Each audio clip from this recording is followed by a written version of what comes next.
Sir OC OC मुंबईतल्या 20,000 इमारतींच्या OC संदर्भातला मोठा निर्णय काल शिंदेंनी घेतला होता. मात्र त्यानंतरही आज तुम्ही लक्षवेधी उपस्थित केलेली आहे. नेमकी काय तुमचा सवाल होता आणि काय उत्तर मिळालेलं आहे? बघा, महाराष्ट्र लोकप्रिय उपमुख्यमंत्री माननीय एकनाथराव शिंदे साहेबांनी काल जे निर्णय घेतला अति महत्त्वाचा मुंबईसाठी हा निर्णय आहे. मुंबई शहरामध्ये जवळजवळ 20,000च्या वर इमारतीला ओसी नव्हती. ते आज मुद्दा याच्यासाठी उपस्थित केला की वन विंडो करावं आणि प्रत्येक सोसायटीला लवकरात लवकर ओसी भेटली पाहिजे. मुंबई शहरामध्ये मुंबई महानगरपालिकेचे जेवढे वॉर्ड आहे तेवढं वॉर्डात वन खिडकी हा ओसी देण्यात यावी म्हणून आज निर्णय झालेला आहे. मी मनापासून मुंबईकरांच्या वतीने एकनाथ शिंदे साहेबांचे अभिनंदन करतो आणि पागडीमुक्त मुंबई हा विषय मुंबईकरांसाठी अति महत्त्वाचा विषय आहे. वर्षानुवर्ष रखडलेली इमारत जे डेव्हलप होत नव्हती, पागडी इमारतीमध्ये राहणारे रहिवासी भाडेकरू ते इथे भटकत होते, ते न्याय माननीय एकनाथ शिंदे साहेबांनी दिलेला आहे. पण पागडी संदर्भात ठाकरे गटामध्ये दुहेरी भूमिका पाहायला मिळाली. काल आदित्य ठाकरे यांनी हा निर्णय चुकीचा असून भाडेकरूंवर अन्याय करणार आहे असं म्हटलंय. मात्र आज बाळा नर यांनी अभिनंदन केलेलं आहे एकनाथ शिंदे यांचं. बाळा नर हा उबाठाचे आमदार आहे. आता हाऊसमध्ये आम्ही दोघंच होतो. त्यांनी अभिनंदन एकनाथ शिंदे साहेबांचे मानले आहेत. आदित्य ठाकरे साहेब मोठे नेते आहेत, त्यांना अभ्यास मला वाटतं पूर्ण नसेल. मुंबईचे भाडेकरू अत्यंत खुश आहे.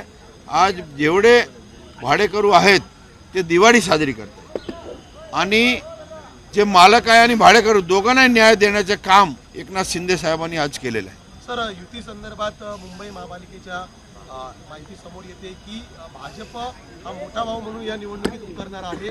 शिवसेनेतर्फे तुमच्यावर जबाबदारी देण्यात आलेली आहे. शिवसेनेची भूमिका काय असेल? हे बघा, मोठा भाऊ छोटा भाऊ हा मुंबईत होणार नाही.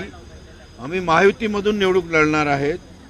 मी शिवसेनेचा आमदार आहे. माझी आणि माझ्या पक्षाची भूमिका की एक सन्मानजनक जागा हा शिवसेनेत देण्यात यावी अशी मागणी आम्ही शिवसेनेच्या वतीने आमच्या मित्रपक्षाकडे करणार आहेत आणि आमचे दोघे नेते हे ठरवतील आणि आम्हाला सन्मानजनक जागा मिळतील अशी असं आम्ही व्यक्त करतो. आत्ताच भास्कर जाधव यांनी टीका केलेली आहे की शिवसेनेची गरज आता भाजपला संपलेली आहे. एकनाथ शिंदेंना बाजूला करण्याचं काम आहे ते आता भाजपने केलं जाईल.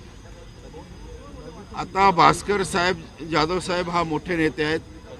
त्यांना स्वतःच्या पक्षबद्दल जरा विचार करण्याची गरज आहे. त्यांच्याकडे 60 आमदार होते, आता 20 वर आलेले आहेत आणि जे असे स्टेटमेंट करायला लागले ते 20 मधून 0 वर होईल म्हणजे. आणि एकनाथ शिंदे साहेब हा नवीन पक्ष असताना पहिला असा माणूस आहे ज्यांना 60 आमदार एकच वेळी निवडून महाराष्ट्र जनतेने दिलेले आहेत. मग आम्हाला भास्कर जाधव साहेबांच्या सर्टिफिकेटची गरज नाही. पण असे अनेक एकनाथ शिंदे मी तयार केलेत आणि सोडून दिलेत असं उद्धव ठाकरे काल म्हटलेले. हे बघा, उद्धव साहेब मोठे नेते आहेत, त्यांच्यावर बोलणं एवढा मी मोठा नाही. पण एकनाथ शिंदे साहेब सारखा एक नेता महाराष्ट्र दाखवा की ज्यांनी 2 वर्ष झाले पक्ष काढून आणि 60 आमदार निवडून आणले. आता बघा, उबाठाने हिंदुत्व सोडलेलं आहे. ते कोणा बाजूला जाऊन बसले आहेत पूर्ण महाराष्ट्राला माहिती आहे. आणि मुंबई महानगरपालिकेवर मुंबईकर उबाठाची जगा त्यांना दाखवण्याशिवाय राहणार नाही. महायुतीच्या जवळजवळ 150च्या वर हा नगरसेवक निवडून येतील आणि महायुतीचा महापौर हा मुंबई महानगरपालिकावर बसणार. थँक्यू. चेतन भाऊ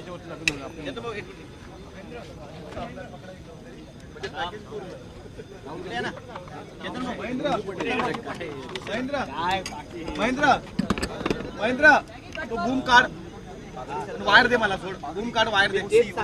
वायर दे. ओसीसाठी आता वर